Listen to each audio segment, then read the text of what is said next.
Welcome back. Nageshwar గారు, నిన్న TDP అధినేత చంద్రబాబుతో కాంగ్రెస్ కర్ణాటక చీఫ్ డికే శివకుమార్ భేటీ అని కొంతమంది, మంతనాలని కొంతమంది, పక్కకెళ్ళి వ్యూహాత్మకంగా ఏదో చేసుకున్నారని కొంతమంది, ఎవరికి నచ్చినట్టుగా వాళ్ళు ఇవాళ పత్రికల్లో రాసుకున్నారు. సార్, ఇది అన్యాపదేశంగా జరిగిందా ఈ భేటీ, లేకపోతే ఉద్దేశపూర్వకంగా జరిగిందా? అండ్ ఈ భేటీ కారణం ఏమై ఉండవచ్చు? ఈ భేటీనా, మంతనాలు, వాట్ ఎవర్? అంటే ఈ భేటీకి ఇదేమీ ఐసోలేటెడ్ ఈవెంట్ కాదు కదా. మనకు సిరీస్ ఆఫ్ ఈవెంట్స్ చూస్తే క్లియర్గా అర్థమవుతుంది.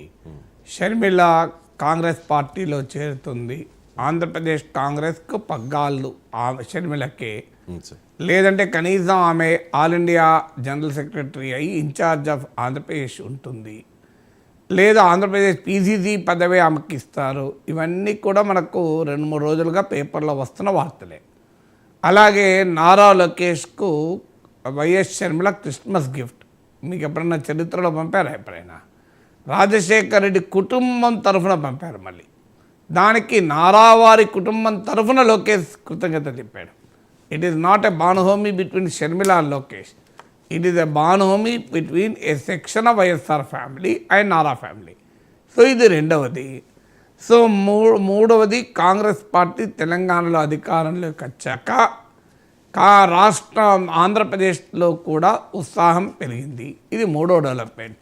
4వ డెవలప్మెంట్, తెలంగాణలో రేవంత్ రెడ్డి నాయకత్వంలో కాంగ్రెస్ అధికారంలోకి రావడం తెలుగుదేశం శ్రేణులు ఉత్సాహపడ్డారు. సో ఈ 4 డెవలప్మెంట్స్ లింక్ చేసి చూస్తే మనకి ఏమర్థమవుతుంది? మీరు ఒక గ్రాఫ్ తీసుకొని ఈ 4 డెవలప్మెంట్స్ను, అంటే డికే శివకుమార్ను కలిసిన చంద్రబాబు ఒకటి, ఆంధ్రప్రదేశ్ కాంగ్రెస్ పగ్గాలు షర్మిలకే 2, so Sharmila లోకేష్కు Christmas gift YSR కుటుంబం తరఫున, దానికి నారావారి కుటుంబం తరఫున లోకేష్ కృతజ్ఞతలు 4, తెలంగాణలో కాంగ్రెస్ పార్టీ గెలుపును స్వాగతించిన షర్మిల, కాంగ్రెస్ పార్టీ తెలంగాణ గెలుపుతో ఉత్సాహపడిన తెలుగుదేశం 4, 5, బీజేపీని కలుపుకోవాలని ఎంత చూసినా బీజేపీ ఉలుకు పలుకు లేదు. సో ఈ 5 డెవలప్మెంట్స్ యొక్క కనెక్ట్ చేస్తే గ్రాఫ్ ఏమర్థమవుతుంది మనకు? మళ్ళీ పాత రోజులు గుర్తొస్తున్నాయి. 2018లో తెలంగాణలో జరిగిన మహాగఠబంధన్ ప్రయోగం గుర్తొస్తుంది. 2018లో అది విఫలమైంది కనుక ఆంధ్రప్రదేశ్లో అది రిపీట్ కాలేదు. 2018లో గనక మహాగఠబంధన్ సక్సెస్ అయి ఉంటే అది 2019లో ఆంధ్రప్రదేశ్లో జరిగేదే. కానీ ఆంధ్రప్రదేశ్లో జరగకపోవడానికి కారణం తెలంగాణలో బెడిసి కొట్టడం. తెలంగాణలో ఇప్పుడు కాంగ్రెస్ పార్టీ గెలవడంతో సహజంగానే కాంగ్రెస్ పార్టీలో ఊపు పెరిగింది. కాంగ్రెస్ పార్టీ ఎంతో కొంత ఓటింగ్ తెచ్చుకున్నా కూడా అది జగన్మోహన్ రెడ్డి అనుకూల ఓటింగ్గా ఉంటుంది. ఎందుకంటే వైఎస్ఆర్ కాంగ్రెస్ నాయకులే, కాంగ్రెస్ ఉన్నవారంతా కాంగ్రెస్ వాళ్ళే. అందువల్ల కాంగ్రెస్ పార్టీ గెలుపు పట్ల తెలుగుదేశం కూడా ఉత్సాహపడటానికి కారణం అది. సో ఈ పరిణామాలన్నీ చూసినప్పుడు ఆంధ్రప్రదేశ్లో రాజకీయ శక్తుల పునరీకీకరణ, రీఅలైన్మెంట్ ఆఫ్ పొలిటికల్ ఫోర్సెస్ జరుగుతున్న వాతావరణం కనపడుతోంది. ఆంధ్రప్రదేశ్లో కాంగ్రెస్ పార్టీ కూడా విడిగా పోటీ చేసి ఇప్పటికిప్పుడు ఒక నరేటివ్ బిల్డ్ చేసి వైసీపీ టీడీపీల మధ్య పోలరైజ్ అయి ఉన్న రాజకీయ వాతావరణంలో సిగ్నిఫికెంట్ ఇంపాక్ట్ చూపుతామన్న నమ్మకం లేదు. కాంగ్రెస్ పార్టీకి రేపు 2024 ఎన్నికల తర్వాత జగన్మోహన్ రెడ్డికి ఎన్ని ఎంపీ సీట్లు వచ్చినా జగన్మోహన్ రెడ్డి మోడీ వైపు, బీజేపీ వైపే ఉండే అవకాశాలు ఎక్కువ. ఎందుకంటే కాంగ్రెస్ పార్టీతో ఆయనకున్న వ్యక్తిగత వైరం అందుకు కారణము. సో అందువల్ల ఈ పరిణామాలన్నీ చూసినప్పుడు ఆంధ్రప్రదేశ్లో జగన్ వ్యతిరేక శిబిరంలో కాంగ్రెస్ ఉంటుంది. అందువల్ల ఆంధ్రప్రదేశ్లో కూడా టీడీపీని కూడా ఇండియా కూటమి వైపుగా నడిపించేటువంటి ఒక ప్రయత్నం జరుగుతుంది. ఇప్పుడు అందుకే ఈ కొత్త అలైన్మెంట్ చంద్రబాబు నాయుడు, పవన్ కళ్యాణ్, వైఎస్ షర్మిల ముగ్గురు నుంచి జగన్ పైన ముప్పేట దాడికి స్కోప్ కనబడుతుంది. అంటే మనం కాస్తంత ముందు చూపుతో ఆలోచిస్తే రాబోయే సినిమా ట్రైలర్ చూసాం కనుక సినిమా ఎలా ఉండవచ్చు అనేది అర్థమైంది. ట్రైలర్లో మనం ఇవన్నీ చూసాం. ట్రైలర్లో తెలంగాణలో కాంగ్రెస్ గెలవడం, వైఎస్ షర్మిల లోకేష్కు గిఫ్ట్ పంపడం, డికే శివకుమార్ చంద్రబాబు నాయుడు గెలవడం, ఇవన్నీ కలుపుతూ ఒక ట్రైలర్ వచ్చింది మనకు. సో సినిమా ఎలా ఉండవచ్చు అంటే, సినిమాలో ఒకవైపు చంద్రబాబు నాయుడు, పవన్ కళ్యాణ్, వైఎస్ షర్మిల ఒకే వేదిక నుంచి జగన్మోహన్ రెడ్డి పైన ముప్పేట దాడి చేసే సీన్ ఎంతో దూరము లేదు అని అవకాశం కనబడుతోంది. ఒకవేళ ఆ సీన్ లేకపోతే వివిధ వైపుల నుంచి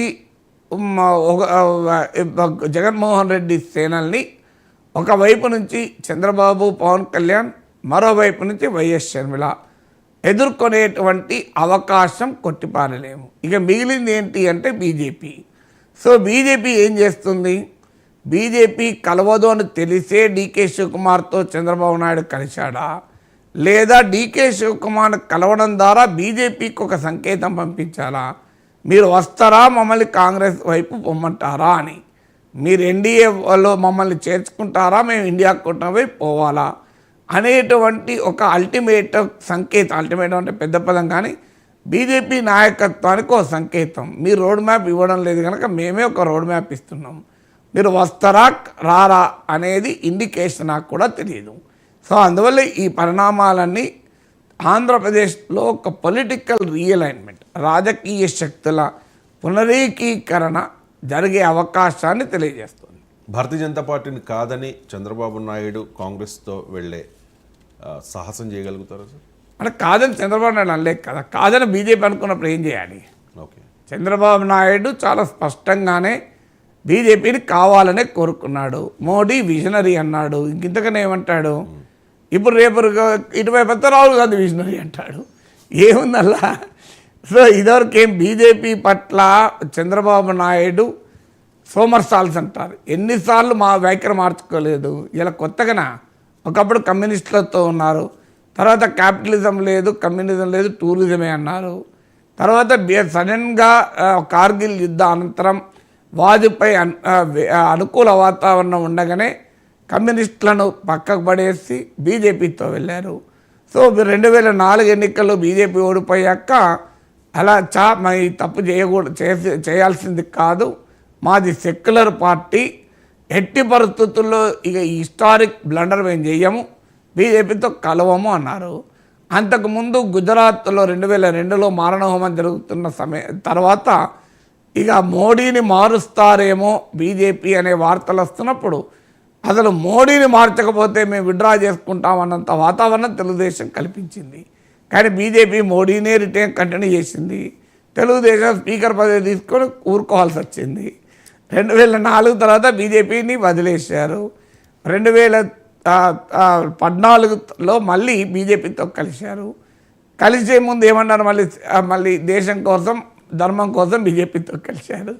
2018కి వచ్చే వరకు ప్రత్యేక హోదా ఇవ్వలేదు అని ఏదో ఒక కారణం చెప్పి, అంటే తనకు వ్యతిరేకంగా ప్రజల్లో అసంతృప్తి ఉంది కనుక దాన్ని దృష్టి మళ్లించాలనే లక్ష్యం కావచ్చు, లేదా ఆంధ్రప్రదేశ్ సెంటిమెంటు పండుతుందని ఆశించవచ్చు. బీజేపీ వ్యతిరేకంగా ధర్మ పోరాట దీక్షలు మామూలుగా చేయలేదు. మోడీ కుటుంబాన్ని సైతం టార్గెట్ చేసి మాట్లాడాడు చంద్రబాబు నాయుడు. 2019కి ఎన్నికలైపోయాక మళ్ళీ కంప్లీట్ మౌనము. అప్పటి నుంచి మళ్ళీ సంకేతాలు బీజేపీతో కలుస్తామని, చివరకు జేపీ నడ్డా, అమిత్ షాలతో సమావేశము, మోడీని విజనరీగా పొగడము, ఇవన్నీ జరిగాయి. అయినా బీజేపీ కలిసి రావడం అనేది కష్టమని అర్థమవుతున్న సమయంలో మళ్ళీ డీకే శివకుమార్తో కలవడము, మళ్ళీ రేపో మాపో రాహుల్ గాంధీ విజనరీ అని అంటారు. సో ఇది చంద్రబాబు నాయుడు బీజేపీ పట్ల అనుసరించిన విధాన పరిణామ క్రమము. ఇవన్నీ మనం చూసిందే కదా. అయితే జగన్మోహన్ రెడ్డి పని చేయలేదా? జగన్మోహన్ రెడ్డి కూడా చేశాడు, కానీ ఇదేమో చాలా సుదీర్ఘ వ్యవహారం ఉంది. జగన్మోహన్ రెడ్డి కూడా 2019 ఎన్నికలకు ముందు మోడీ ప్రభుత్వం పైన అవిశ్వాస తీర్మానం పెట్టి టీడీపీని సవాల్ చేశాడు, నువ్వు నా పెడతావా, నాకు మద్దతు ఇస్తావా అని. మళ్ళీ తర్వాత ఏం చేశారు? 2019 ఎన్నికల తర్వాత ముఖ్యమంత్రి అయ్యాక ఇటీవల అవిశ్వాస తీర్మానం లోక్సభలో పెడితే ప్రతిపక్షాలు వైసీపీ, టీడీపీ రెండు కూడా మోడీకి అనుకూలంగా, బీజేపీకి అనుకూలంగా ఓటేశాయి. అందువల్ల వీరు మారారు, వాళ్ళు మారారు. అయితే టీడీపీలోమో చాలా మలుపులు కనబడుతున్నాయి సుదీర్ఘ ప్రయాణంలో. మీరు ఏమని అర్థం చేసుకోవాలి? ఒక్క రెండు నెలలు కూడా అయిందో లేదో, కొన్ని వారాల క్రితమే లోక్సభలో అవిశ్వాస తీర్మానము, ఢిల్లీ సర్వీసుల బిల్లు వస్తే రెండింటి విషయంలోనూ వైసీపీతో సహా టీడీపీ కూడా బీజేపీకి అనుకూలంగానే ఓటేశారు. మిత్రపక్షాలు అయ్యాయి అక్కడ. మోడీని విజనరీ అని ఎప్పుడు పోయినారు? ఈ మధ్యనే కదా. అవును సార్. జేపీ నడ్డాతో ఈ మధ్యనే రాష్ట్రపతి భవన్లో కూడా ముచ్చటించారు. ఆ విజువల్స్ కూడా బయటకు వచ్చాయి కదా.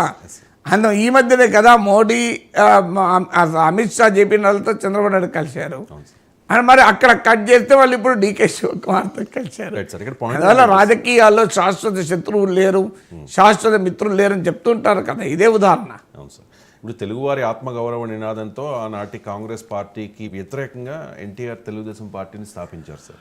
2018 ఎన్నికల్లో తెలుగుదేశం పార్టీ కాంగ్రెస్తో పొత్తు పెట్టుకుంది తెలంగాణ ఎన్నికల్లో, మహాగఠబంధన్. అప్పుడు వికటించింది కదా సార్. ఇప్పుడు ఆ పరిస్థితులు ఉంటాయా? అనుకూలంగా ఉండే అవకాశం అంటే ఎన్నికల్లో ఎప్పుడూ ఒకే రకంగా ఉండదు కదండి. పొత్తులు అనేది రాజకీయ పరిణామాలను బట్టి మారుతూ ఉంటాయి. అలా ఇప్పుడు 2004లో కాంగ్రెస్ వామపక్షాలు పొత్తు పెట్టుకున్నాయి. అది కాంగ్రెస్కు ఉపయోగపడింది, వామపక్షాలకు ఉపయోగపడింది. 2009లో తెలుగుదేశం వామపక్షాలు పొత్తు పెట్టుకున్నాయి, ఇద్దరికి ఉపయోగపడలే. సో అందువల్ల పొత్తులు అనేది ఇప్పుడు వైసీపీ, బీజేపీ, జనసేన కలిసి 2014లో పోటీ చేశాయి. 2019లో 3 పార్టీలు విడిగా పోటీ చేశాయి. అసలు కమ్యూనిస్టులతో కలిసిన పవన్ కళ్యాణ్ కమ్యూనిస్టులను వదిలేసి బీజేపీతో కలిశారు. అంటే ఎరుపు నుంచి కాషాయం వైపు మారారు. సో మోడీ పైన అవిశ్వాస తీర్మానం పెట్టిన జగన్మోహన్ రెడ్డి మోడీ పట్ల సంపూర్ణ విశ్వాసాన్ని ఇటీవల లోక్సభలో కూడా ప్రకటించారు. రాజకీయాల్లో ఏముంటుంది ఇలాంటివి? ఇప్పుడు టీడీపీ, వైసీపీ వైఖరి మీరు చూడండి. మీకు ద్రౌపది ముర్ము 2 పార్టీలు ఒక్కరికే ఓటేస్తాయి కదా. అంతకుముందు రామ్నాథ్ కోవింద్ 2 పార్టీలు ఒక్కరికే ఓటేస్తాయి కదా. సో మన చరిత్ర అంతా చూస్తే ఏం కనబడుతుంది? 10 ఏళ్ల చరిత్ర. మీ టీడీపీ, జనసేన దాదాపు ఒకే వైఖరి టీడీపీ, వైసీపీ. జాతీయ రాజకీయాల వైఖరిలో తేడా లేదు. రాష్ట్రంలో విమర్శించుకుంటారు తప్ప వైసీపీ, టీడీపీ ఢిల్లీలో ఒకటే. పార్లమెంట్లో పోతే ఈ ఎంపీలు, ఆ ఎంపీలు ఒకటే పని చేస్తారు. మీరు పార్లమెంట్లో వైసీపీ, టీడీపీ ఎంపీల ఓటింగ్ తీసుకోండి, 2 పార్టీలు కూడా ఒకే రకంగా ఓటేస్తాయి. భిన్నంగా ఓటేలే కదా. అవును సార్. ఏపీలో కుస్తీ, కేంద్రంతో దోస్తీ, ఈ 2 పార్టీలు. Thank you so much sir. చాలా అంశాలకు సంబంధించి డీటెయిల్డ్గా అనాలిసిస్ అందించారు. ఇది ఇవాల్టి నమస్తే నాగేశ్వర.